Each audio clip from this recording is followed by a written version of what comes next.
Hello there, and welcome to the project portion of the objects week. So this week you learned about objects in JavaScript. You watched this video and read through this tutorial, and now you know how to use objects using like the curly braces and the properties and the values and whatnot. So to practice that, you're going to, very similar to every other week, you're going to continue working through the project repo and modifying the files in the week 8 objects directory to accomplish, a goal. This week's goal is to come up with a list of something. That something is up to you. So you can come up with a list of like your favorite movies, your favorite books, your favorite places, whatever. Characters from something, a show, a movie, a book, whatever, all that good stuff. Really anything that you can represent as an object with fields. So I think a lot of my examples were people in the tutorial. I think I used some people. So, here's an example of objects that represent people.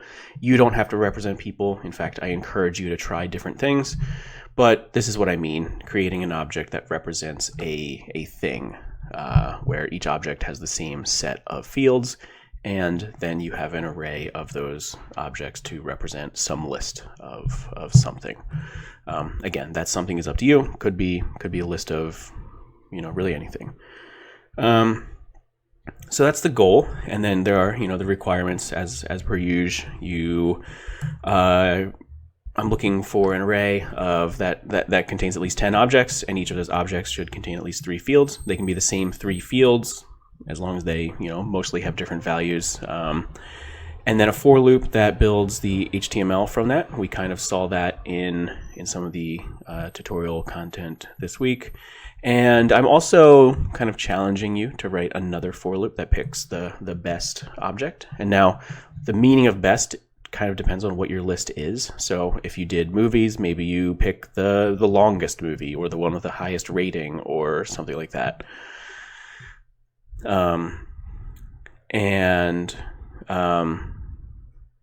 Then another loop that calculates like a total or an average. Again, it's kind of up to you. Kind of depends on what your content contains, what your objects contain, and then an input set of input fields that let the user add content to that array. Okay, so that's all the requirements. And without further ado, maybe I'll jump over to the code and talk about like how I would approach this. So I have my repo on my desktop, kind of arbitrarily. Yours can be, in whatever directory you've been using, or if you've been using Replit, that's all good too. I think by now you know the deal. So I've got an index file, script file, and a styles file. So I have that open in Atom over here, and just like every other week, I recommend the first thing you do, just reading through the code line by line so that you understand it. So the index.html file loads the script.js file and then has a load content function in the body onload event attribute. Then it's got, looks like a div, but that div is empty and it has an ID, so probably some JavaScript populates that element. And then you've got another element with an ID that's empty, and then you have another div down here with some inputs and then a button. Okay, and then you can look at script.js, and again, this, like every week, I'm giving you this code, but you should feel free to change it. So this is the array of objects. In my case, I have used an array of tasks. So I've given each task a label, which is a string, and then an amount of time, which is kind of just an arbitrary number, just to use an example. So this is kind of creating a to-do list where I need to do laundry, I need to do my homework, I need to water my plants, and they'll each take a different amount of time. So keep reading through the content or through the code. So there's this load content function, which I believe was called from the onload attribute here. So this is what actually loads the page. Looks like it sorts the array, and you can read the comments to better understand it. This is an example of how you might automatically rearrange the objects in your array, or if you don't want to do that, you can delete this line of code. That's cool too. And then it calls load table and then load shortest task. So then I would look down at load table. And, I would recommend reading through it line by line. Maybe I won't do that on this video just because that'll be boring, and I kind of encourage you to do that on your own. But it creates like a header row, and then it iterates over the task array in a for loop and creates the rows in the array, and then appends the table to the HTML. And then what else did the load content function do? It called load shortest task, and we can look at that. Load shortest task uses a for loop to find the task that takes the least amount of time, using some of the concepts that we already learned about in previous weeks, like a for loop and an if statement, and some of the DOM manipulation stuff where you're creating sort of interactive HTML. And then these are helper functions down here that the other functions use to accomplish their goals. So that's a walkthrough of the code. So then next I would open up the HTML file in your browser. I think I already have that somewhere. It's here. So here is the file. Just open up in my browser. And you've got your table. That's what the JavaScript was loading. It automatically finds the shortest task here, and then you can add a new task. So let's see, what's my label? I need to go on a walk. And the time will be, I don't know, I'm going to go on a really long walk. So it's going to be 10. I'm going to add that and see that the task is loaded here.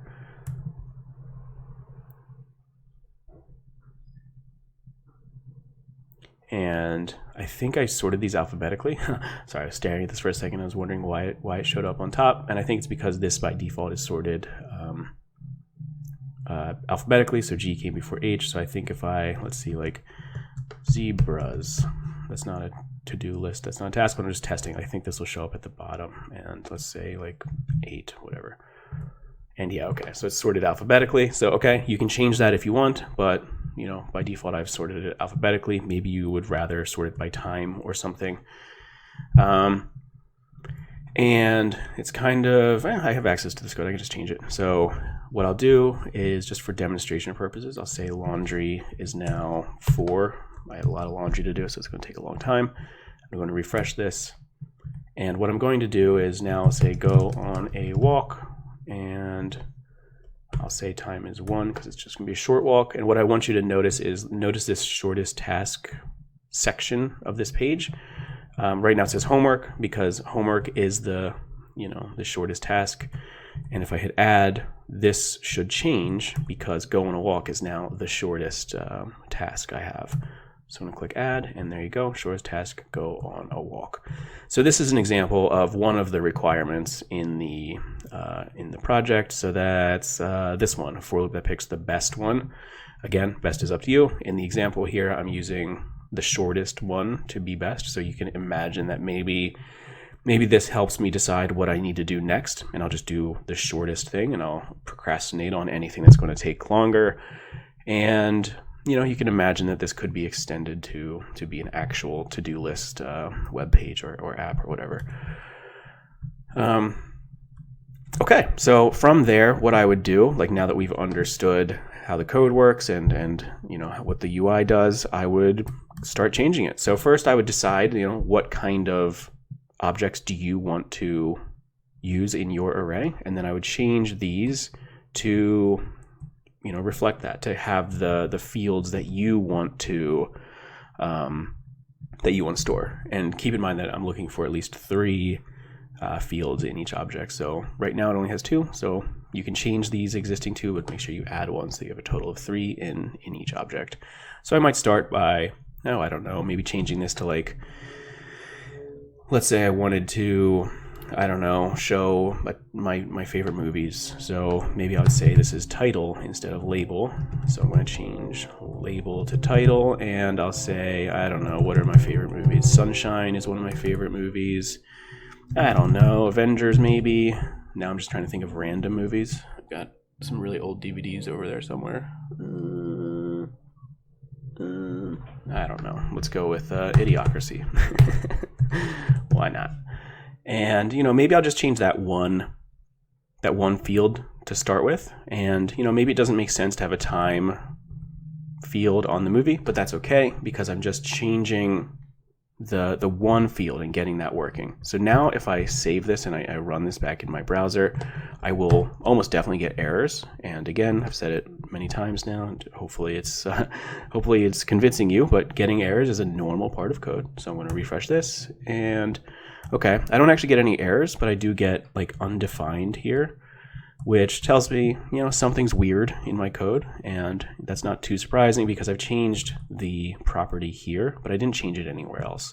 So for example, I use label here. So I think that maybe should be title, maybe I would think a little harder about it, like exactly what I want to sort on, or maybe I don't want to sort at all, but think about it. But for now, I'm just going to change it to title, and then maybe I'll do a Control F for like, where else do I use label? So I use it when I'm creating a new thing. I use it when I'm creating the table. So maybe I'll change that to title. While I'm here, I might change this to like movies. Maybe that's what I should have done to start with, but let me just get this working first. And now I'm going to go back here and refresh. And okay, now I've got the title loaded into my my table. And while I'm kind of thinking about movies instead of tasks, maybe I would change some of these. So instead of task list, it's going to be movie list instead of, maybe I'll change this to longest movie or something eventually, but maybe I'll change this to movie array representing a movie list, whatever.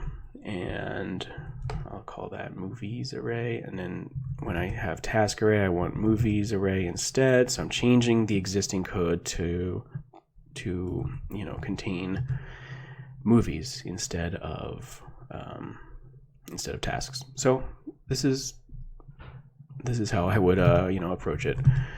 One step at a time, just changing like one thing at a time. Maybe I'll do task array. Do I have anywhere else? Of course I do. So down here, I've got some other stuff that uses task array. I want it to be movies array.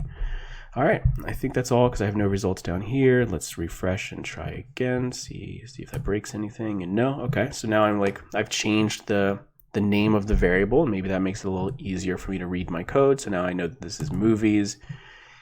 And I would iterate from there. And I would say, maybe instead of time, or maybe time does make sense, but I don't want these numbers. Maybe I have like number of minutes or something, and maybe I'll add like rating. And this is maybe out of 5 stars or something, or maybe it's a string. It's like 2 thumbs up.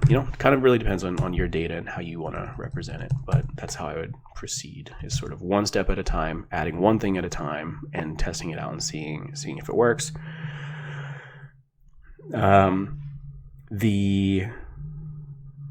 The other thing I'll mention is like you'll need to change like the add new task, and you'll need to change the HTML to reflect your fields. So I had a text input for the label and then a number input for time. Maybe that doesn't make sense for your fields. Maybe if my field was rating and I wanted a string, I would change this from type number to type equals text. Totally up to you. And hopefully that's not too shocking because it's using the concepts that we learned in previous weeks, such as HTML tags and all that good stuff.